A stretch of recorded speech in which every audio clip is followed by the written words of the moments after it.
Bumili ako ng takasago na carburetor pang TNX 155. Ngayon ay may naging problema siya.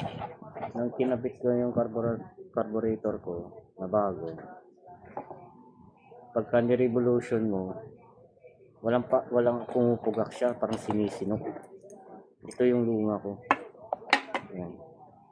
Ang problema nitong luma ko, lagi nag-overflow. Wala tayong mabili na repair kit na para dito.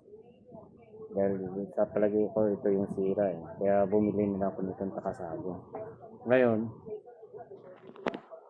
yun nga yung sabi ko kanina, nung naisalpak ko na yung carburetor na bago, takasago, pagka ni-revolution siya, parang sinismoke siya, walang power, parang mamamatay yung makina. Ngayon, kung nga kinulikot ko, binuksan ko lahat, ito pala yung naging salarin niya. Ito.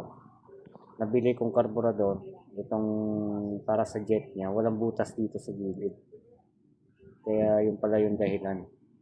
Kaya yun, parang nilipat ko yung kinuha ko yung jet niya dito, nilagay ko doon sa bago. Yun, naging okay na yung minor niya, tsaka yung under. Bullshit. Ito lang pala yung dahilan.